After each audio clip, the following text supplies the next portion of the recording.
Hi, everyone. Thank you for attending, and we're looking forward to sharing with you information about the evolving TV streamer. My name is Stephen Millman. I'm SVP, Global Head of Research and Operations for Dynata's Advertising Solutions. Dynata is the world's largest first-party data and insights platform. Really excited to be here doing this important work with Conviva. Next slide. Thanks, Stephen. Good to be here, everybody. Thanks for joining us. I'm James Lamberti. I've spent time in the world of CPG, brand and marketing and research, a lot of time in media and measurement, as well with Comscore and Moby, AdTruth and Experian. Recently joined Conviva. Conviva is one of the biggest streaming technology companies you maybe never heard of, but we're underneath almost every premium publisher stream that you probably consume and see in the world today. So it's good to be here. So jumping in, why did we do this study? Look, as you all know, streaming is growing rapidly. How rapid? 266% in the past 3 years. And what's important is obviously the pandemic spurred that growth, but the growth continues. Even year over year in the last couple of quarters, we still see double-digit growth. Now, what isn't growing as fast? Advertising. And this is a blend of AVOD and SVOD business models, but you've got a $30 billion gap in the viewing habits of streaming relative to the media monetization of this industry. And so that is what we want to figure out and track, and why we're here today, is to understand these viewers and understand in this industry how we capture those dollars. So we were very excited to be selected to work with Conviva on this project. It was a lot of fun to do. Data were collected from the Dynata panel with additional data layered on from Conviva's proprietary stream sensor technology. Was fielded between February 17th and 23rd, 2021, and was just south of 2,000 respondents who are consumers over the age of 18 who watch television or other video content through internet streaming. Next slide. We conducted two kinds of analyses: drivers analysis, which we're going to talk about up front, and clusters down at the back to talk about how consumers break out into coherent groups. What the driver analyses allowed us to do is to look at attributes, self-reported attributes and opinions about ads on streaming, to see what drove satisfaction with the ad experience on streaming services.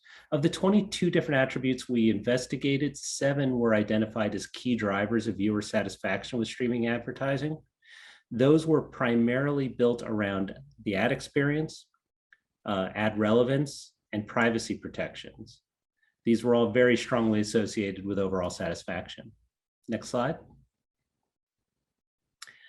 So, what this means is, for example, people who said, "I'm happy to watch some ads in return for free OTT streaming," were 255% more likely to say that overall they were satisfied with advertising on OTT streaming services. And that's huge. Another thing that was a very strong driver was whether they liked the ads they see on OTT. If they like the ads they see on OTT, they were more than 200% more likely to say that they were satisfied with advertising on OTT. Liking to watch ads in general also had a positive effect, 73% more likely, but not nearly as much as whether they liked the specific ads that they were being shown. Next slide. Privacy was a very strong driver of satisfaction. If you said that you had confidence that OTT streaming services were protecting your privacy, you were 164% more likely to say that you were satisfied with the advertising experience on OTT. Ad relevance, also very important, 77% more likely to be satisfied if you felt that the ads were being served to you were relevant. And that's a far cry from the sense of that some have, that perhaps these ads are, when ads are relevant, that they're too intrusive. Next slide. There were some negative elements though. People who don't like product placement in shows were less satisfied with OTT streaming services, advertising on OTT streaming services. And then things that none of us are surprised about. OTT having too many ads in a break, in the ad pod, 25% less likely to be satisfied. So Cool. what does it mean? So jumping a little bit deeper here, I think we have to ask ourselves, are we delivering on this satisfaction? And right now, we see that top two box, only 36% of consumers are actually satisfied. Agree or strongly agree that they're satisfied with streaming. And the main reasons that this is really driving issues for us is one issue we expect to see, one we may not necessarily have anticipated. The first is basically a quality of experience for advertising. So 54% of consumers talk about having agreement with the fact that when ads fail or take too long to load, they abandon the stream altogether. So we haven't talked much in the industry about the quality of experience for the ad itself, but it makes sense. We've spent all this time and energy fixing the content experience. The ad experience is just as important. And if you have a poor ad experience, then as a publisher, you'll potentially risk churning the consumer altogether. And then finally, as Stephen already articulated, ad repetition. Too many ads repeating during the same break is causing dissatisfaction. Moving to the next slide. Now, that said, there is some good news here in that the majority of consumers understand that and tell us they're happy to watch ads in return for free streaming services. So there is still an understanding of the exchange of value between viewers and consumers and getting something for free. In the world of SVOD, we have just a couple players that are really dominating that space. Consumers can't continue to pay endlessly for subscriptions. They're going to look for free ad-supported services. However, they're clever enough to recognize that they can use technology to skip ads. And so in my opinion, and I think something we should watch for is an industry, this isn't just an issue of viewability, right, that they can skip. It's also a measure, if you will, of satisfaction. When consumers like or are satisfied with the ads they're seeing, we should understand and see in the data that they're less compelled to skip. Next slide, please. Now, I want to hand it back to Stephen because we've given you a high-level view of things, but what's really interesting about this study is the double click into the segmentation. So I'm going to hand it to Stephen where you can meet the viewer. Thank you, James. So we did a cluster analysis to look at the personas that make up internet streamers. And what we found was 4 very clean, differentiated clusters. And we'll describe them in the next few slides. We have ad lovers, ad apathetics, heavy viewers, and then untapped potentials. And untapped potentials is, I think, where the really interesting stuff comes out. Next slide.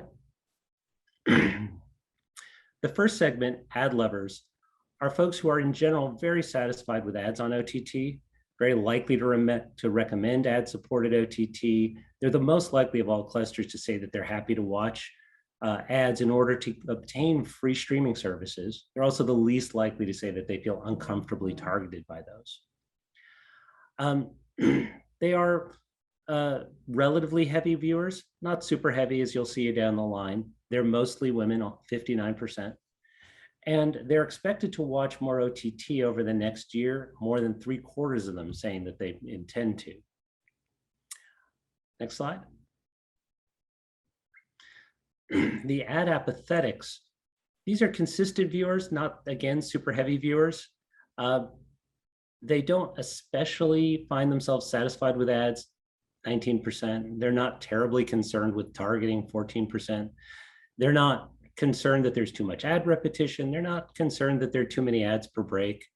They do watch a fair bit of the video, but they have this indifference to advertising, which may explain why they are also not terribly interested in paying money to avoid ads. These guys are not expected to watch more OTT next year. And again, they skew a little bit female. Next slide.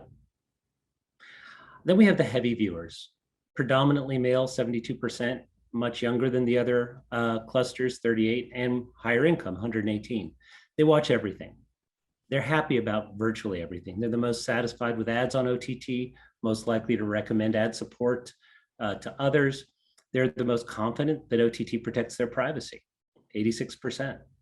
They're happy to watch ads in order to get free streaming, but they're also perfectly happy to pay in order to avoid watching ads in other scenarios. They do believe that there's too many ads on OTT, too much ad repetition. They're certainly consuming enough to know. They watch predominantly streaming, 63% versus 37% linear. But it doesn't appear to prevent them from wanting to consume the media. And despite the fact that they're already watching a self-reported eight plus hours a day of viewership, they are 87% saying that they're going to watch more next year. Next slide. Now, here's the really interesting folks, the untapped potentials, and I'll explain that name in a second. These guys are generally lighter viewers. They skew female, 60%. They're not really especially satisfied with the ads on OTT, but they're also not really concerned with targeting. They're the least likely to be satisfied with ads. They are the least likely to recommend that ad-supported OTT streaming services to others. They're also by far the least likely to say that they believe OTT protects their privacy. They are the most likely to say that there's too much repetition and too many ads per break. And it's important to note that only about a little over a third of these folks say they're going to watch more TV in the next year. This is the largest segment, just over a third of all internet streamers. All of the things they're dissatisfied with happen to be the strongest drivers of ad satisfaction.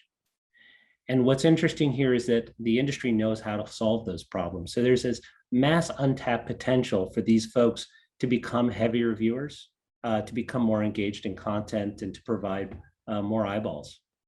I'm going to turn it back to James for a final word. Thanks, Stephen. Look, closing thoughts here. Couple ideas. One, streaming and the evolution of streaming offers this industry a much needed reset on advertising. When we say reset, what does that mean? One is striking the right balance between targetable audience creation that recognizes context and manages reach and frequency, but also brings in quality of experience. This is a highly technical medium. And I think the quality of experience, as we have seen, is a critical dimension. And then finally, the viewer perceptions of privacy. So getting to a operational understanding of targetable audience, technical quality of experience, balancing privacy is critical, I think, for the path forward, and something we have an opportunity to reset on. That's a big theme of this whole ARF conference that you're going to hear a lot about. The fifth and sixth points really go together, which Stephen just articulated. The evolving TV streamers really fall into these distinct segments that can be instrumented.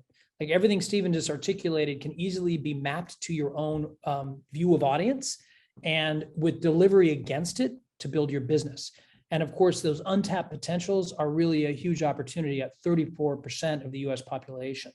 And then finally, we had 15 minutes. I think we stayed on time. There is a massive amount of information available through a white paper called State of Streaming Advertising that Dynata and Conviva released. I highly encourage you to go get that. And we'll obviously send it to everyone who attended the ARF conference this year, but it's a really, really deep and powerful read on what's happening, and something we hope to repeat over the coming months and years to trend it and understand how we're evolving successfully.